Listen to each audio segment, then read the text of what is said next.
যোৱা 16 আগষ্টৰ পৰা আজিলৈকে all BTC coordination committee for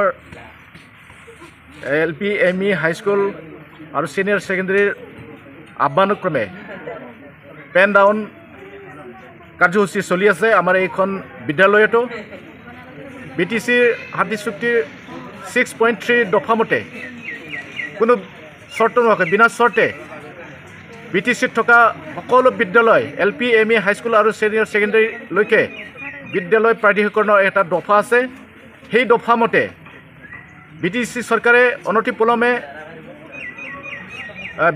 অপ্ৰাধিকৃত বিদ্যালয়সমূহ প্ৰাধিকৰণ কৰিবৰ কাৰণে আমি দাবী জনাইছোঁ। বহু বছৰ ধৰি BTR অঞ্চলত বহুতো বিদ্যালয়সমূহ প্ৰাধিকৰণ নোহোৱাকৈ বৰ্তমানলৈকে চলি আছে। আমাৰ এইখন বিদ্যালয়ো ঠিক তেনেকৈয়ে 1995 চনতে স্থাপন কৰা হৈছিল। আজিলৈকে এইখন বিদ্যালয় প্ৰাধিকৰণ হোৱা নাই। গতিকে BTC চৰকাৰক দাবী জনাইছোঁ যে অনতিপলমে আমাৰ এইখন বিদ্যালয় প্ৰাধিকৰণ কৰিব লাগে। BTC চৰকাৰৰ যিটো কাৰ্যকাল ইতিমধ্যে 4 বছৰ প্ৰায় উকলি গৈছে আৰু বেছি দিন নাই। গতিকে এই কেইদিনমানৰ ভিতৰতে যাতে বিদ্যালয়সমূহ প্ৰাধিকৰণ কৰে তাকে আমি দাবী জনাইছোঁ। যোৱা 16 আগষ্টৰ পৰা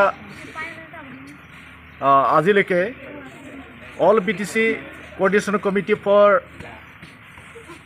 LP ME হাইস্কুল আৰু সিনিয়ৰ সেকেন্ডাৰীৰ আহ্বানক্ৰমে পেন ডাউন কাৰ্যসূচী চলি আছে। আমাৰ এইখন বিদ্যালয়তো BTCৰ শান্তি চুক্তিৰ 6.3 দফা মতে কোনো চৰ্ত নোহোৱাকৈ বিনা চৰ্তে BTCত থকা সকলো বিদ্যালয় LP ME হাইস্কুল আৰু সিনিয়ৰ সেকেন্ডাৰীলৈকে বিদ্যালয় প্ৰাধিকৰণৰ এটা দফা আছে।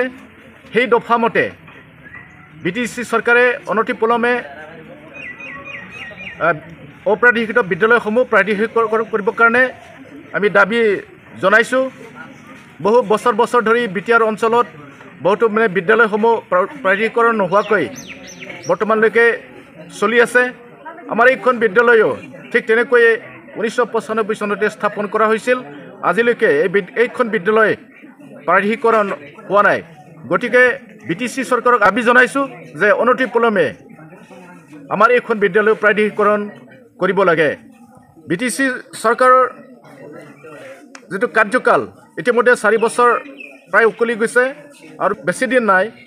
গতিকে এই কেইদিনমানৰ ভিতৰতে যাতে বিদ্যালয়সমূহ প্ৰাধিকৰণ কৰে তাকে আমি দাবী